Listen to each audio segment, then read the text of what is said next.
할렐루야. 올림픽 경기 중에 보면 100m 달리기를 하는 그런 선수들이 있습니다. 그 선수들이 경기하는 것을 보면서 좀 신기하다는 느낌이 들 때가 있죠. 대단한 선수들이 모여서 출발을 했는데 어떤 선수는 1등, 또 어떤 선수는 꼴등, 8등이 되기도 하죠. 올림픽 경기는 4년에 한 번 열립니다.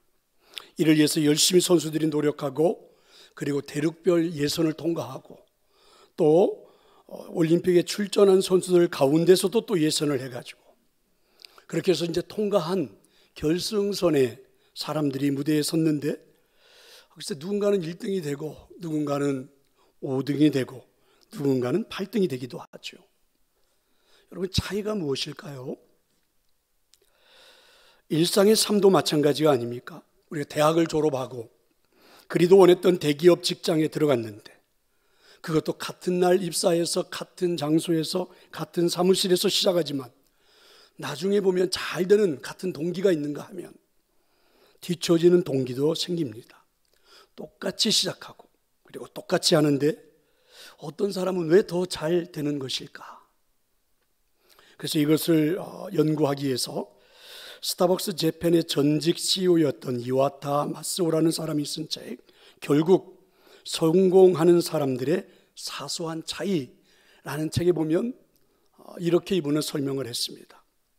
우리는 대개 성공을 하겠다고 무슨 성공의 비결을 찾아 여기저기를 다녀보지만 사실은 성공의 비결이 그렇게 큰 게 아니라는 거죠.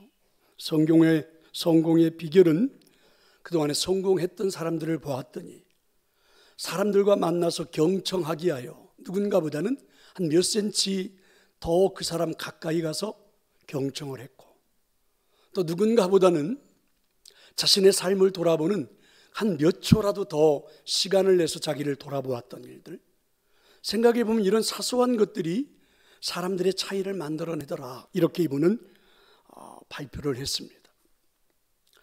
성도 여러분, 사실은 우리의 신앙생활도 마찬가지가 아닐까요? 지금 우리가 2월 한 달 기도에 대한 설교를 듣는데 우리의 기도 생활도 마찬가지가 아닐까? 지금도 많은 사람들이 자신과 가족의 건강을 위해서 기도하고 있습니다. 또 인생의 중요한 일들을 놓고 기도하고 있습니다. 그런데 어떤 기도는 건강이든지 아니면 무엇이든지 간에 하나님의 응답을 받습니다. 하지만 어떤 기도는 안타깝게도 아무런 응답을 받지 못한 채 끝나버리기도 하죠. 그러면 응답받는 기도와 그렇지 못한 기도 사이에는 무슨 차이가 있는 걸까? 사실은 우리가 무심코 넘기는 사소한 차이가 바로 이 기도 생활에도 적용될 수 있지 않을까요? 우리가 무심코 넘겼던 그 사소한 차이가 무엇일까? 응답받는 기도가 갖고 있는 그 사소한 차이는 무엇일까요? 오늘 열왕기하 4장에 나타나는 엘리사와 수넴 여인의 이야기를 통해서 한번 생각해 보려고 합니다. 오늘 본문에 나오는 수넴 여인의 이야기가 주는 두 가지 명제가 있습니다. 먼저, 그래도 신뢰하면 역사는 일어난다 라는 그런 명제입니다. 오늘 본문의 엘리사는 북이스라엘에서 활동했던 선지자입니다.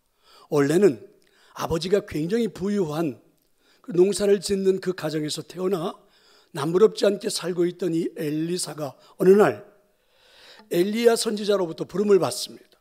그래서 모든 걸 다 버려버리고 엘리야 선지자의 제자가 되죠. 엘리사의 장점이 있다면 정말 진릴 만큼 스승에게서 따라다니며 스승에게서 배워야 할 만한 아주 사소한 것까지 다 배우려는 노력입니다. 그리고 결국 엘리사는 스승의 능력을 갑절로 이어받는 후계자가 되었습니다. 그때부터 엘리사는 북이스라엘 곳곳을 다니며 여호와를 증거하고 가르치죠. 제자들에게는 율법을 가르치고 백성들에게는 기적을 보여주어서 아합 왕 이래로 북왕국은 거의 하나님을 잊어버리고, 그리고 바알과 아세라와 같은 그런 우상들을 섬기는 나라가 되어버렸잖아요.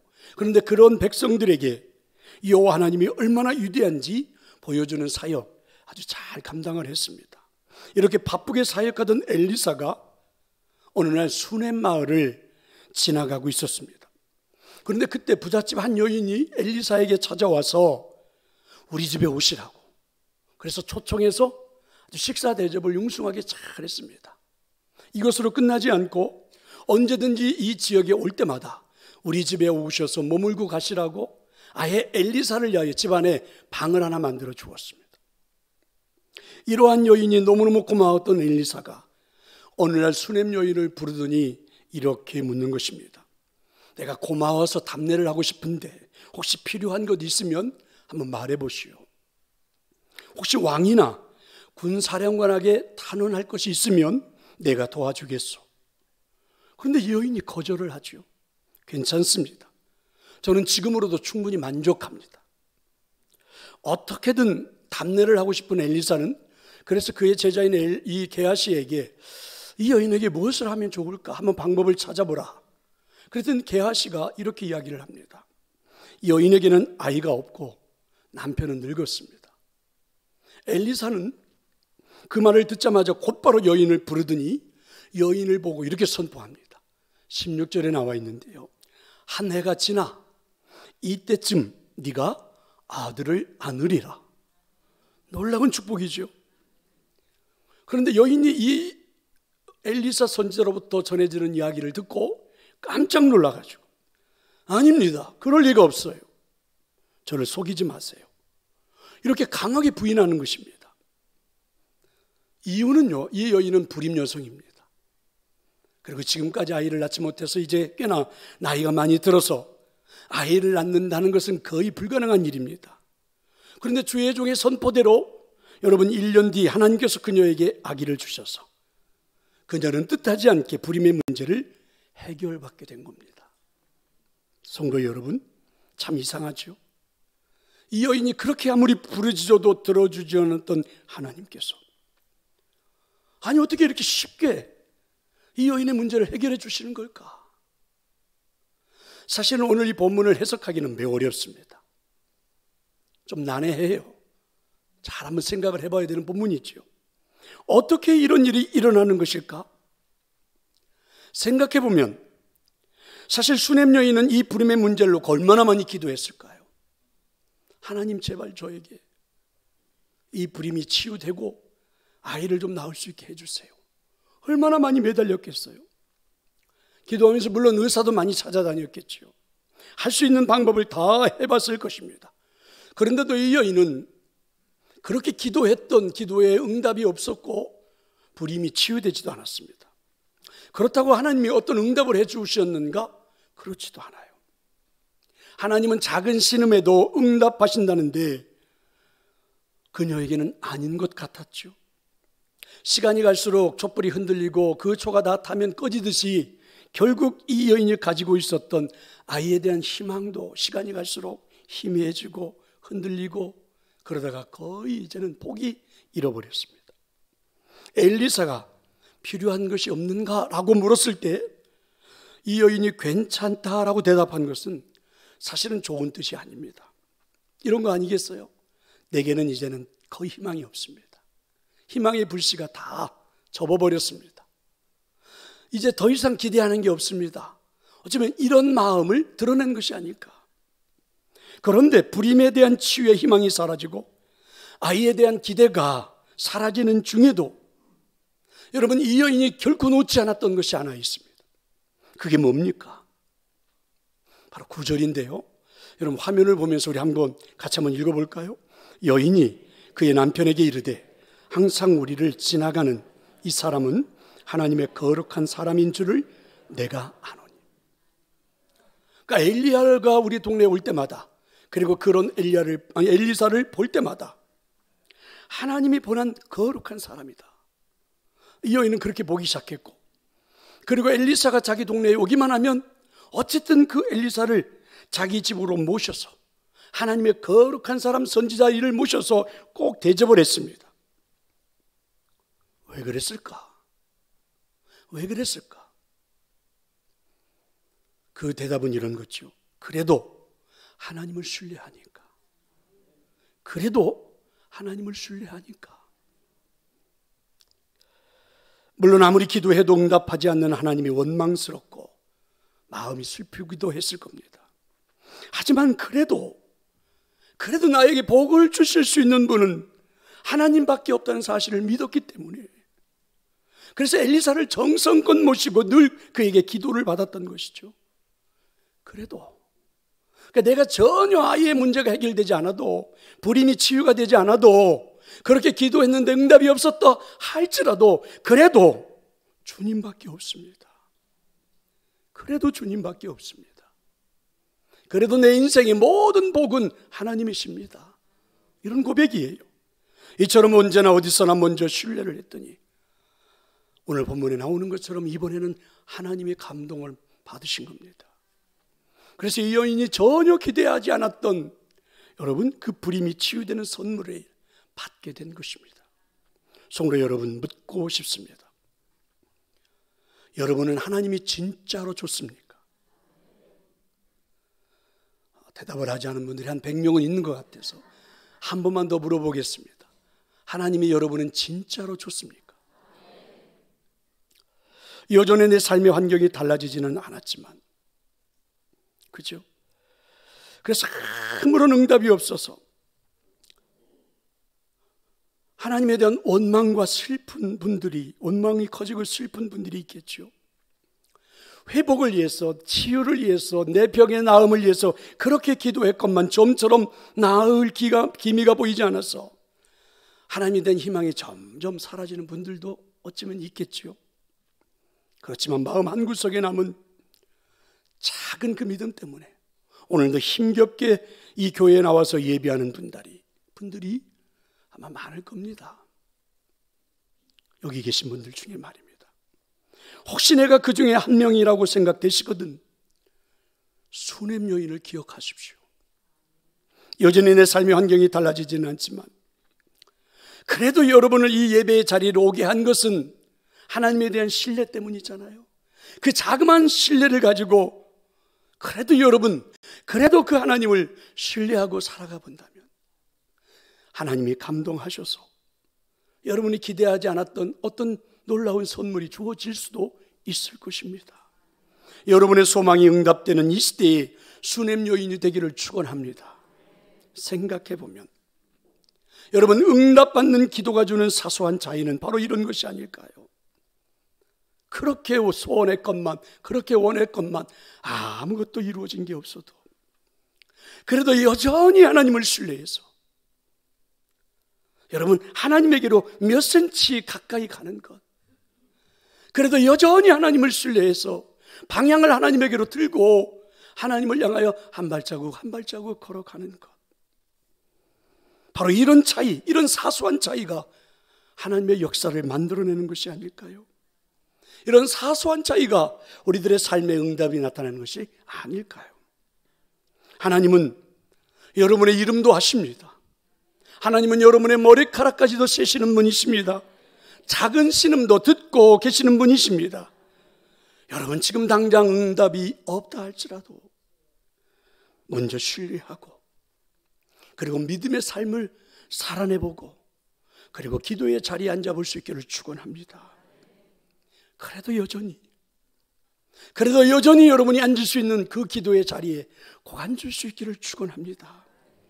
그럴 때 하나님께서 우리가 기대하지 않았던 선물로 그리고 우리들의 필요에 중요한 것들로 하나님이 채워주실 줄로 저는 믿습니다.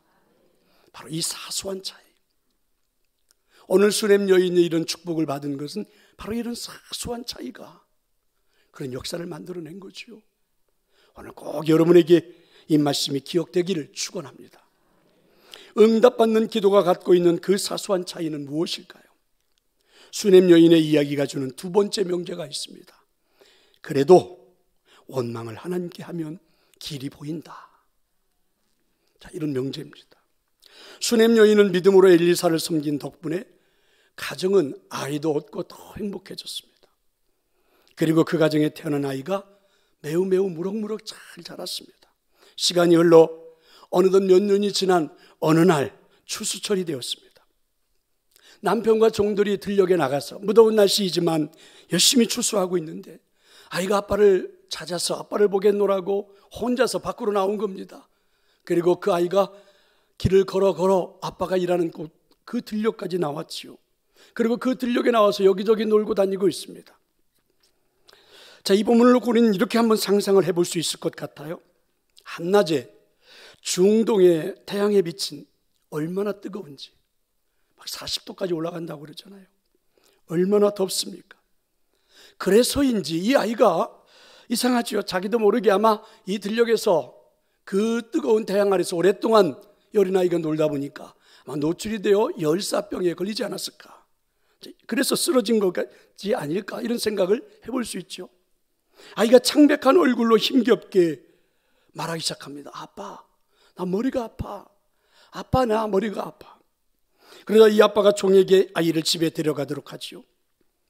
하지만 이상하죠. 너무 늦었는지 이 아이는 몇 시간 만에 엄마 품에서 시름시름 앓더니 죽었습니다. 성도 여러분, 만약에 이와 같은 상황이 내 인생 앞에 닥치게 된다면 나는 어떻게 할까? 여러분, 대부분 주변에 있는 사람들의 모습들을 보면 이러지 않아요? 통곡하지요. 울고 불고 머리가 하얘지면서 무너지고 맙니다. 아이를 이 지경이 되도록 방치한 것 같은 무심한 남편에게는 막 고래고래 소리 지르는 분들도 있을 겁니다. 그런데 오늘 이 성경에 나오는 수넴 여인은 전혀 다른 태도를 보이죠. 21절부터 25절에 보니까 엘리사가 자기 집에 올 때마다 머물고 가게 만들었던 그 방에 죽은 아이를 끌어안고 올라가서 엘리사가 잘 때 누웠던 그 침대 위에다가 아이를 눕혀놓고 그리고 밖으로 나왔습니다.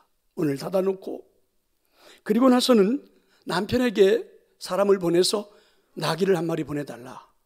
그래서 보내온 나귀에다 안장을 지우고 그리고 엘리사가 있는 곳으로 달려가기 시작했죠.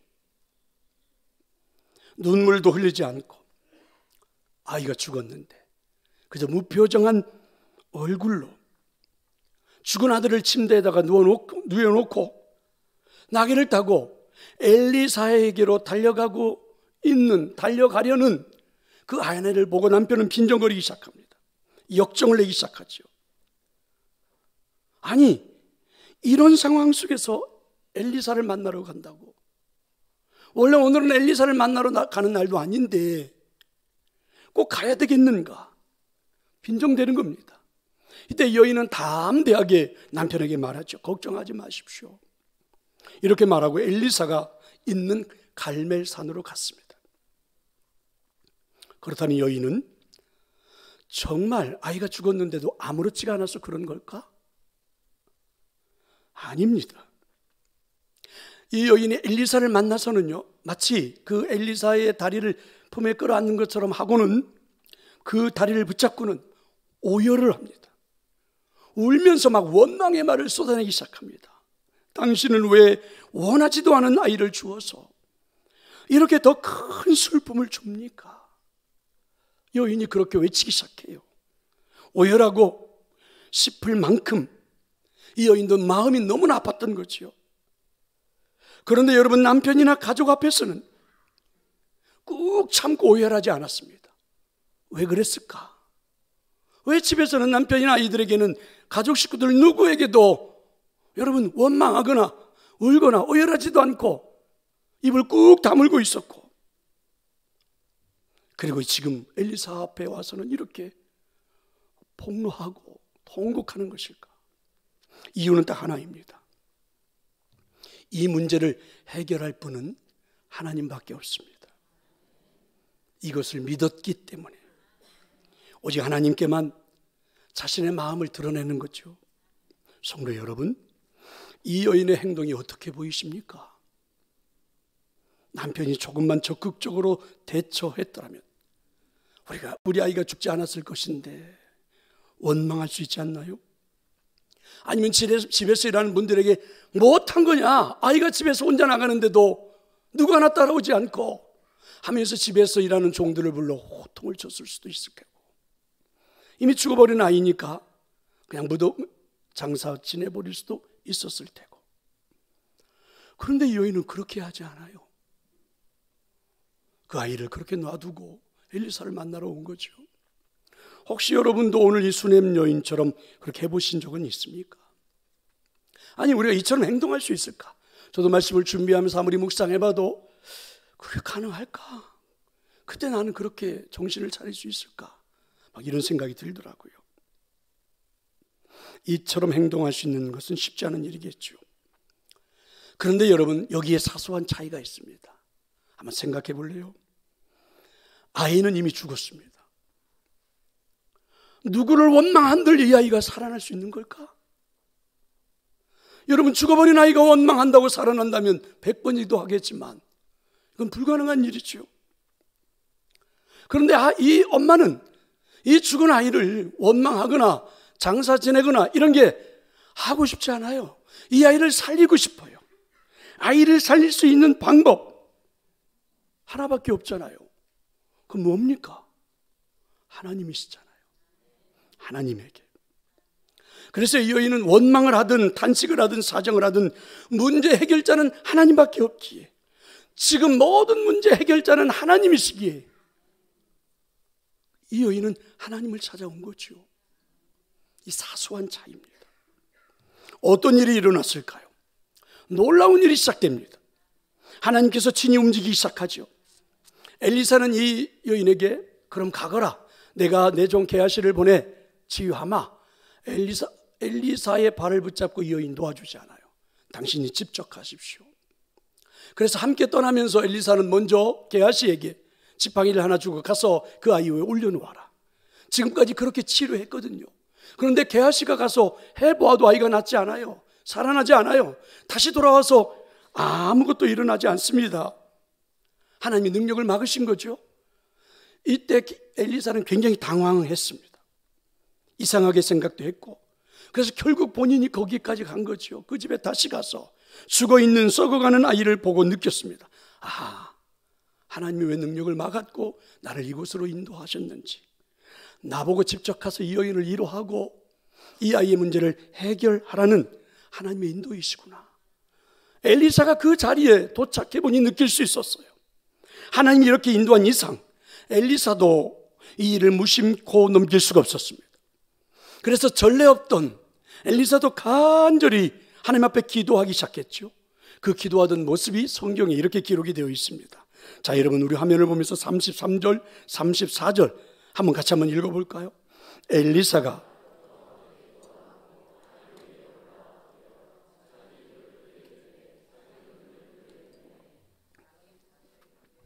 아이의 살이 차차 따뜻하더라.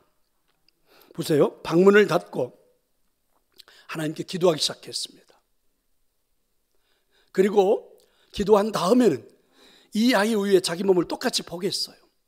위에 올라가서 똑같이 그 아이 위에 엎드려 가지고, 우리 성경에 보니까 자기 입은 그 아이의 입에다가, 자기 눈은 그 아이의 눈에다가, 자기 손은 그 아이의 손에다가 얹었어요. 엎드렸어요. 근데 이상하게 아이의 몸에서 조금은 따뜻하다는 온기가 느껴지기 시작했습니다. 엘리사는 다시 일어나서 집안 이곳 저곳을 돌아다니며 기도하기 시작했습니다. 마치 미친 사람처럼 간절히 기도하기 시작했죠. 그리고 다시 그 방으로 들어가 그 아이 위에 똑같이 몸을 포개기 시작을 했습니다. 그랬더니 어떻게 되었을까요? 35절은 이렇게 말씀합니다.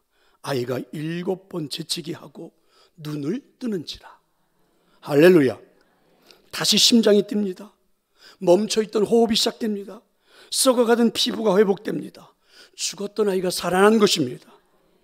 이 여인은 기뻐서 오열을 하고 엘리사는 빙그레 웃고 있는, 그러면서 오늘 본문의 이야기가 끝이 나죠. 성도 여러분, 여기서 우리가 주목할 것이 있습니다. 지금도 수많은 사람들이 자신의 건강을 위해서, 가족 식구들의 건강을 위해서 기도하고 있습니다. 사실 오늘 이 자리에 예배하는 여러분 모두도 나에게도 이런 좀 기적이 일어났으면 하는, 더러 지금 힘든 투병 생활하는 분들도 있겠지요. 나에게도 좀 이런 역사가 일어나기를 바라면서 말입니다. 한번 생각해 볼까요? 하나님은 왜 이 여인에게 응답하신 것일까? 무엇이 하나님을 감동시킨 것입니까? 여러분, 정의부터 내리고 가볼까요? 하나님이 치유하시는, 그래서 하나님이 감동하셔서 치유하시는 기도의 원리는 오늘 말씀대로 본다면 이렇게 정의할 수 있어요. 원망은 하나님께 합시다. 그리고 한번 생각해 볼래요? 우리는 흔히 몸이 아프고 마음이 아프면 내 주변 사람들에게 원망을 쏟아냅니다. 왜 그럽니까? 제발 좀 내 말을 듣고 나를 좀 위로해 달라. 나의 아픔을 위로해 달라고 말하지요. 사람의 위로를 구합니다. 가장 가까이에 있는 아내 남편으로부터 시작하겠죠. 자녀들부터 시작하고 또 때로는 친한 친구들에게, 교회 오면 옆에 있는 성도들에게. 그런데 여러분, 우리나라 말에 이런 말이 있더라고요. 장병에, 긴 병에 효자가 없다. 여러분, 자녀들에게 매달려 위로해달라고 하자 힘들고 아프고 그러니까 막 원망하고 짜증 부리고 불평했더니 오늘 보니까 자녀들이 하나 떠나고 둘 떠나고 셋 떠나고 내 곁에 아무도 없어요. 혼자입니다. 여러분, 내가 그렇게 원망하고 힘들어서 내 아픔을 좀 위로해달라고 투덜댔더니 내 옆에 있는 아내가, 내 옆에 있는 남편이 떠나요. 아이들은 나를 보지 않으려고 합니다. 이게 지금 우리들의 현실이죠. 대부분 사람들이 취하는 행동입니다. 그래서 모든 가족 식구들이 다 원망스러워요. 우울해요. 답답해요. 나 혼자 같아요. 세상이 결국 이런 것인가? 이렇게도 우리는 또 허무해지기도 해요. 그런데 여러분, 숭렘 여인은 사람이 아닌 하나님께만 자기의 원망을 쏟아냅니다. 이상하지 않아요? 이게 우리와의 사소한 차이입니다. 사람의 위로가 아닌 하나님께 모든 것을 원망하듯 폭로하든 토로하든 울분을 짓든 하나님께만 해요. 근데 더 놀라운 것은 오늘 이 여인의 원망을 듣고 계시는 하나님은 원망으로 듣지 않고 이 여인의 고백으로 들어요. 믿음의 고백으로 듣고 있더란 말입니다. 우리가 이걸 몰랐어요. 하나님을 향하여 원망했던 이 여인의 이야기를 하나님은요, 하나님을 향하여 기도하는 내용으로 믿음으로 보고 오히려 하나님은 이 여인에 감동하는 그런 모습이에요. 성도 여러분, 문제가 생겼을 때 사람을 붙들고 원망합니까? 하나님을 붙들고 원망하십니까? 이런 사소한 차이가 기적을 만들어낸 거죠. 결코 무심코 넘길 수가 없습니다. 왜 그렇습니까? 이 작은 사소한 차이에 따라 결과가 엄청나게 달라지잖아요. 여러분, 우리 찬송하지 않아요? 365장 4절.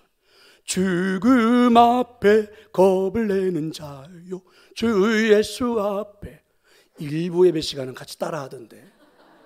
하늘나라 바라보는 자, 주 예수께 아뢰라.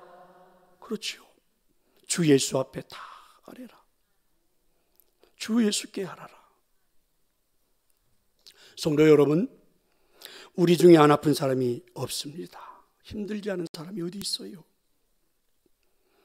지금까지 여러분 그 아프고 힘들고 어려울 때마다 누구에게 하소연하며 여러분 누구를 원망했습니까?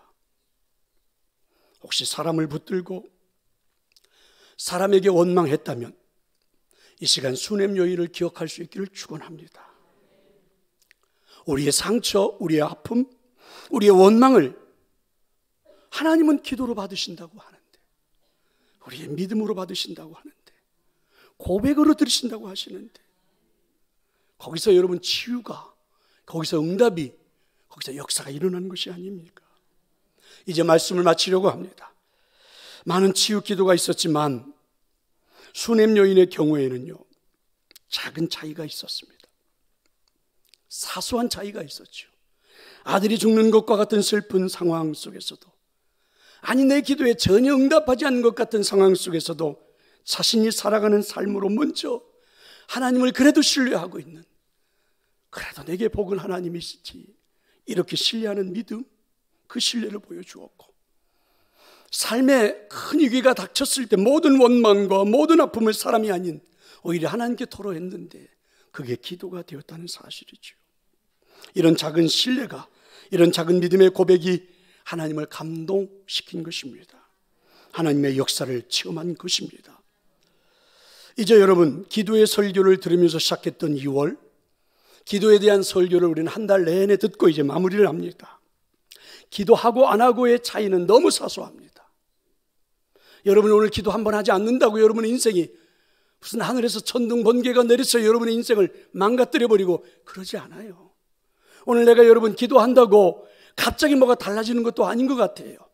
하지만 여러분 기도하고 안 하고의 그 사소한 차이는요, 하나님의 역사를 체험하는가, 하나님의 임재를 체험하는가, 하나님의 살아계심이 믿어지는가에 판가름이 날 수 있다는데요. 이 사소한 차이 무시해서는 안 됩니다. 다시 한번 기도의 자리에 앉을 수 있기를 축원합니다. 다시 한번 기도의 줄을 붙잡을 수 있기를 축원합니다. 다시 한번 여러분 기도하는 시간이 많아졌으면 좋겠습니다. 꼭 기도에 대한 생각이 여러분 달라졌으면 좋겠어요. 그래서 여러분의 인생에 놀라운 축복의 역사가 임했으면 좋겠습니다. 찬양 가운데 이런 찬양이 있습니다. 내 이름 아시죠? 혹시 1부 예배하고 2부 예배는 안 줬군요. 저 팀들이 이제 찬양을 준비하고 있어서 한번 해보고 싶었는데, 그래도 찬양에 보면 이런 찬양입니다. 내 이름 아시죠? 나를 지으신 주님, 그분은 내 안에 계셔서 처음부터 내 삶은 그분의 손 안에 있었다는 거죠. 그래서 내 이름 아시죠? 우리 어려울 때 그렇게 찬양하라는 말이에요. 내 이름 하나님 아시죠? 내 모든 생각도 아시죠? 내 흐르는 눈물 그분이 닦아주신다. 이런 찬양인데 하필이면 한번 해보려고 했더니 그렇게 됐습니다. 여러분 집에 가셔서 한번 꼭 불러보시고 여러분의 이름을 알아주시는, 여러분을 늘 가까이 해주시는 하나님 앞에 신뢰하며 살아가는 삶이 됐으면 좋겠습니다. 자, 이제 우리 아이노스 찬양팀이 나와서 하나님 앞에 찬양으로 영광을 올려드리도록 하겠습니다.